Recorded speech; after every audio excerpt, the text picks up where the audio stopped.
একটু জল পাই কোথায় বলতে পারেন? কার্যত এই প্রশ্নই যেন ঘুরপাক খাচ্ছে এই গ্রামের বাসিন্দাদের মাথায়। জল পাচ্ছেন না গ্রামবাসীরা, তাই বাধ্য হয়ে জল কিনে খেতে হচ্ছে। আর জল কেনার সামর্থ্য না থাকলে ভরসা গঙ্গার জল। অনেকে জলের অভাবে রান্নার কাজও গঙ্গার জল দিয়ে চালাচ্ছেন বলে জানান। এমনই এক জলকষ্টের ছবি ধরা পড়ল পূর্ব বর্ধমানে। এমনিতেই গরম শুরু হয়েছে, গরমের জ্বালায় ওষ্ঠাগত হচ্ছে প্রাণ। এহেন অবস্থায় বিশেষজ্ঞ থেকে শুরু করে প্রশাসনিক কর্তারাও জল খাওয়ার পরামর্শ দিচ্ছেন। কিন্তু এই গরমের সময়ে ভয়াবহ ছবি উঠে আসছে পূর্ব বর্ধমান থেকে। পূর্ব বর্ধমানের পূর্বস্থলী 2 নম্বর ব্লকের অন্তর্গত একটি গ্রাম হলো তামাঘাটা। আর এই গ্রামের অধিকাংশ বাসিন্দাদের অবস্থা এখন একেবারে নাজেহাল। নাজেহাল অবস্থা শুধুমাত্র জলের কারণে। রীতিমতো হাঁসফাঁস অবস্থা গ্রামবাসীদের। কাউকে সাইকেল নিয়ে কয়েক কিলোমিটার গিয়ে কিনে আনতে হচ্ছে জল, আবার কেউ কেউ নদী থেকে জল নিয়েই কাজ চালাচ্ছেন। নিশ্চয়ই অবাক হচ্ছেন। হ্যাঁ, ঘটনাটি অবাক হওয়ার মতনই। গ্রামের প্রায় প্রত্যেকের বাড়িতেই টাইম কলের পয়েন্ট রয়েছে, কিন্তু কল থাকলেও জল নেই। এই প্রসঙ্গে তামাঘাটা গ্রামের এক মহিলা বলেন, আমাদের ওই জল আসছে না, এই জলের জন্য আমাদের সমস্যা। কতদিন ধরে জল আসছে না? তা এই 1 মাস। জলই আসছে না? না, 1 মাস থেকে আর জলই আসছে না। এই কল ঠিক আছে, যখন না পাচ্ছে আবার হয়তো কিনে নিচ্ছি।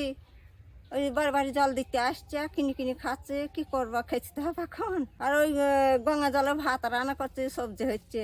গঙ্গার জলে ভাতও রান্না করছেন? হ্যাঁ, কি করবা, নাইলে জলে হচ্ছে না, তা নাইলে ওই টাইম কলে ভাত আদা সবজি করা সব হচ্ছে।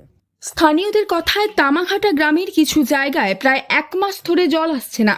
যদিও এর কারণ হিসেবে অনেকে জানিয়েছেন কোনো এক জায়গায় পাইপ ফেটে যাওয়ার কারণেই এই বিপত্তি।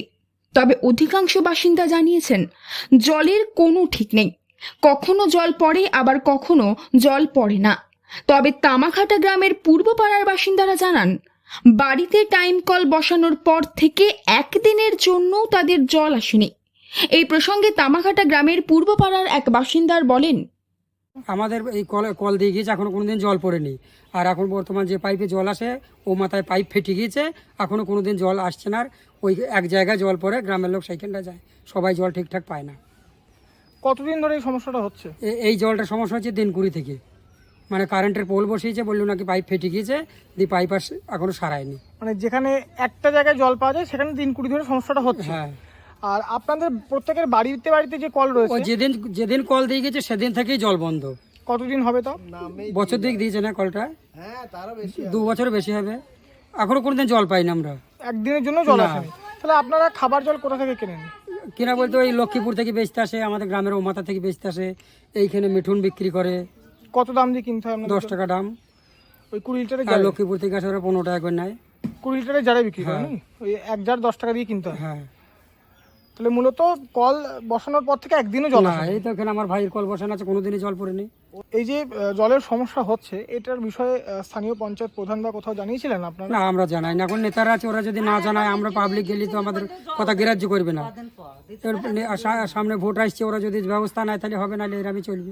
প্রসঙ্গত সকাল 10টার পর তামাঘাটা গ্রামে প্রবেশ করলেই বেশ কিছু জায়গায় চোখে পড়বে ভ্যানে করে পানীয় জল বিক্রি হওয়ার দৃশ্য। একটি মোটর ভ্যান, আর তার ওপরেই বসানো রয়েছে বড় জলের ট্যাঙ্ক। আর সেখান থেকেই টাকা দিয়ে জল কিনে পান করছেন গ্রামবাসীরা।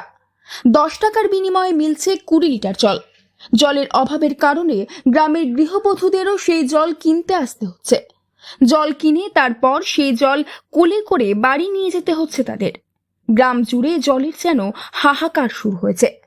কাউকে জল কিনে খেতে হচ্ছে, কাউকে কয়েক কিলোমিটার পাড়ি দিয়ে আসতে হচ্ছে গঙ্গার ধারে জল নিতে। আবার কেউ কেউ গঙ্গার জলে নিত্য প্রয়োজনীয় কাজ মেটাচ্ছেন। এই প্রসঙ্গে সংশ্লিষ্ট এলাকার বিধায়ক তপন চ্যাটার্জির কাছে জানতে চাওয়া হলে তিনি বলেন, মানুষের সচেতনতা না হলে, এই বললাম তো, বাড়ি বাড়ি কেন 100 টাকা নয়, 1000টা দিলেও আপনি পারবেন না। মানুষের সচেতন হওয়া প্রয়োজন রয়েছে। একদম। মানুষ এখন বুঝতে পারছে না। এই যে ছোট ছোট বাচ্চারা যারা আছে দেখছেন, এরা জল পাবে না একদিন। আমরা জল পেলাম, মায়েরা কলসি করে জল নিয়ে আসতো তো, আমরা যখন ছোট ছিলাম। কি বোতলে জল কিনে খাবো কোনোদিন ভেবেছিলাম? ঠিক। এখন তো ভাবছি বোতলে জল কিনে খাচ্ছি, মাটির তলায় আসছে রে, কিছু করার নেই, ফ্লোরাইড আছে, একবার ব্ল্যাক জোন, পরের প্রজন্ম জল পাবে না, জলের জন্য এইটা মানুষকে বুঝতে হবে। যতদিন না বুঝবে ততদিন হাজার চেষ্টা করে বুঝতে হবে। বর্তমানে গ্রামবাসীরা চাইছেন তাদের গ্রামের এই জলের সমস্যার অতি শীঘ্র সমাধান হোক, না হলে এই তীব্র গরমে তাদের এক কঠিন পরিস্থিতির মধ্যে দিয়ে জীবন কাটাতে হবে। তবে কিভাবে সমস্যার সমাধান হবে সেই বিষয়ে কোনো সদুত্তর দেননি বিধায়ক তপন চ্যাটার্জি। তিনি মানুষকে সচেতন হতে বলেছেন, তবে সমস্যার সমাধানের বিষয়ে সেভাবে কিছু বলতে পারেননি। এখন দেখার বিষয় ঠিক কতদিনে তামাঘাটা গ্রামে জলের সমস্যার সমাধান হয়। আদৌ কি এই গ্রামের বাসিন্দারা জল পাবেন, নাকি তীব্র গরমেও তাদের জল কিনেই পান করতে হবে? পূর্ব বর্ধমান থেকে বনোয়ারিলাল চৌধুরীর রিপোর্ট, লোকাল 18 বাংলা।